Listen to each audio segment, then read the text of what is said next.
Wow.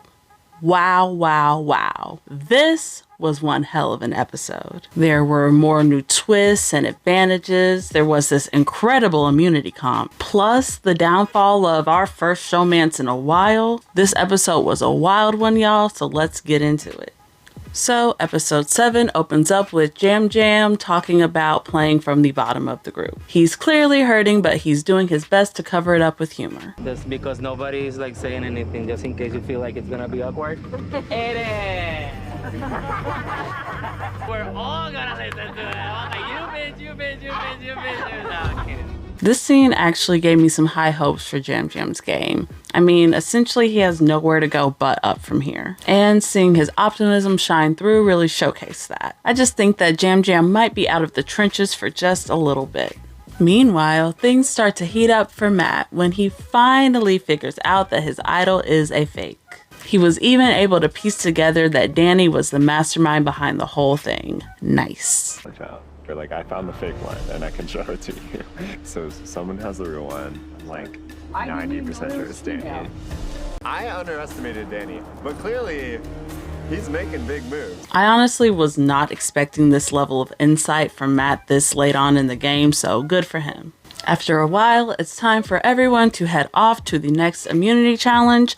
Only there's going to be a little bit of a twist to this one. This time, the players will all be competing, winning, and losing as a large group of 5, making this technically a group immunity challenge instead of individual. On top of that, even though the winning team will be safe from tribal, they won't be able to have a voice or a vote, making them essentially sitting ducks. Personally, I do like the idea of a sitting duck type of twist, but the fact that they've already introduced so many twists, advantages, and complications in the game so far this season makes this just feel so unnecessary. I mean, so far we've had the bird cages, the fake idols, the extra votes, the lost votes, the mystery island, the tribe swap, the mergatory, and now this?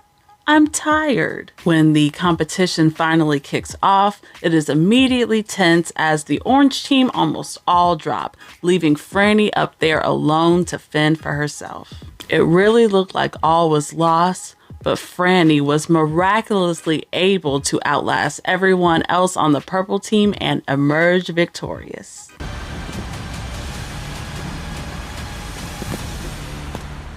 Brandon drops. It's over. Frannie has done it. Frannie has won immunity for her entire group. This is your moment. I absolutely love this moment for Frannie, and I thought she was giving warrior. It was real cute. After the competition ends, the losers are shipped off to a separate island so they can begin strategizing. There's really only 4 people eligible to go home since Brandon won safety for himself, so people are feeling very insecure. Matt is feeling nervous because he has like no allies on that side. He should be feeling nervous though because his name is in everybody's mouth right now. On top of all that, he left his bag of fake idols and advantages back at the other camp, so he couldn't even use those things for strategy if he wanted to. Damn. Jam Jam is also on the chopping block just because he's on the bottom right now and he would be a quote-unquote easy vote. But of course, Jam Jam is not going to go down without a fight, so he starts really pushing for Matt to be the one to go. Lauren is also in danger because everyone knows that she has this extra vote advantage, so that makes her a threat there. Because of this, she jumps on the bandwagon and also starts pushing for Matt to be the one to go. Meanwhile, over at the Winners Tribe, things are looking much happier with everyone enjoying their meal. There is a little bit of game talk happening, mainly people wanting Jam Jam to be the one to go. But notably, Carolyn is very, very against this plan, which I thought was important and worth noting. I don't want Jam Jam going home, but it comes down to like who's more well connected, and it's not Jam Jam. But I have no control over this. It sucks. I don't want him to go. Things heat up for the winners when they discover a note telling them to drop everything and immediately start hunting for the next birdcage advantage. Now, obviously, production wanted this twist to be very, very public.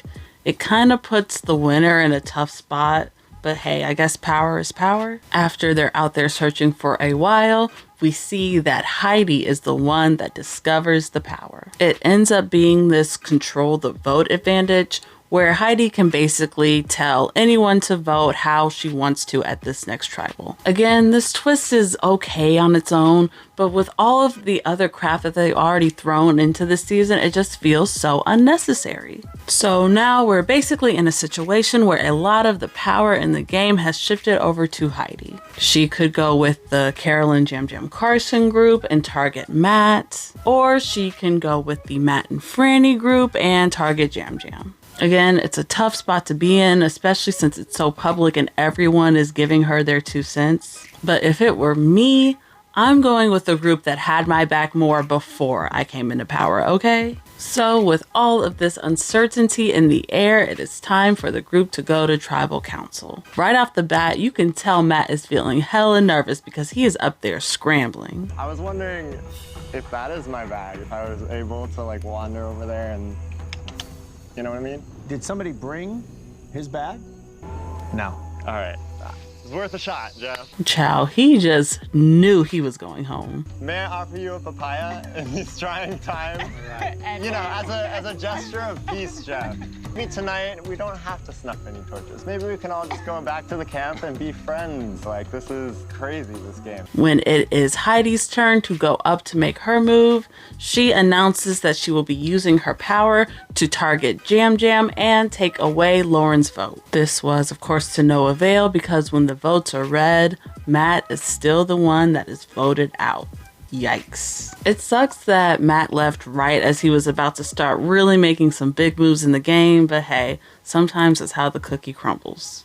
I get that Heidi was trying to protect her old Soka tribe, but it sucks that it totally backfired on her here. Not only did she lose Matt anyway, but now she has made enemies in Lauren, Jam, Carolyn, and maybe even Carson. Yikes. Of course, I want to know what you all thought of this episode, and who are you thinking might make it all the way to the end? I'm definitely still looking at Carolyn as a potential, but now Frannie's on my list too. I'm looking at Frannie because her showmance with Matt has been showcased so much and highlighted in damn near every single episode so far, even the ones where they weren't really relevant to what was going on in the game. On top of that, Frannie is kind of getting a lower key edit despite her having enormous pull in the game, like with the clear vote. Could she be getting an underrated winner edit like Erica and Gabler got?